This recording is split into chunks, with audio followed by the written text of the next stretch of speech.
সনাতন ধর্ম অনুসারে এই পৃথিবীতে এমন 7 জন ব্যক্তি আছেন যারা অমর বা চিরঞ্জীবী। যুগ যুগ ধরে তারা পৃথিবীতে আছেন এবং কলিযুগের শেষে তারা আবারও সক্রিয় হবেন। কেউ ভগবানের আশীর্বাদ পেয়ে অমরত্ব লাভ করেছেন, অথবা কেউ ভগবানের অভিশাপ পেয়ে অমরত্ব লাভ করেছেন।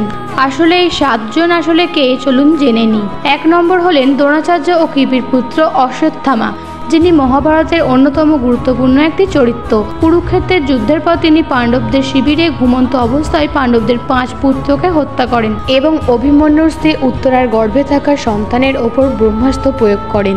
এর ফলস্বরূপ শ্রীকৃষ্ণ তাকে অভিশাপ দেন যে তিনি সারা জীবন ধরে কুষ্ঠরোগে আক্রান্ত হয়ে পৃথিবীতে ঘুরে বেড়াবেন। এই অভিশাপই তাকে অমর করে তোলে। বলা হয় তার কপালে একটি রত্ন ছিল যা তাকে অমরত্ব দান করত। 2. হিরণ্যকশ্যপের বংশধর রাজা বলি একজন ধার্মিক ও দাতা রাজা ছিলেন। তার দানে সন্তুষ্ট হয়ে ভগবান বিষ্ণু বামন রূপে তার কাছে আসেন এবং 3 পা জমি দান চান।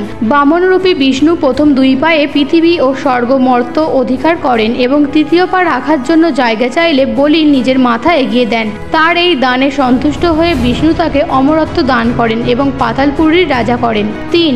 মহর্ষি বেদব্যাস। পরাশর মুনি ও সত্যবতীর পুত্র বেদব্যাস মহাভারত রচনা করেছিলেন। তিনি শুধু একজন মহর্ষি নন, বরং তিনি নিজে বিষ্ণুর অংশ।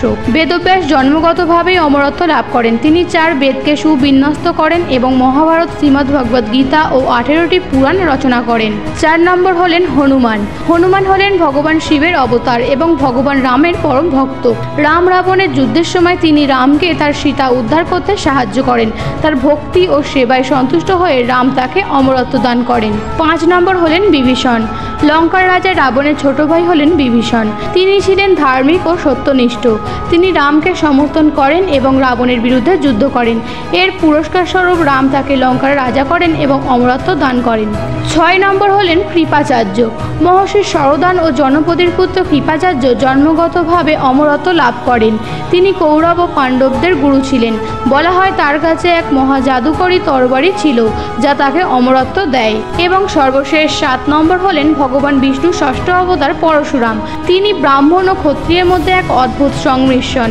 তিনি তার পিতার আজ্ঞা পালনের জন্য নিজের মায়ের শিরচ্ছেদ করেন, কিন্তু পরে তিনি তাকে আবার জীবিত করে তোলেন। তিনি পৃথিবীতে ক্ষত্রিয়দের অন্যায় দমন করতে আবির্ভূত হন।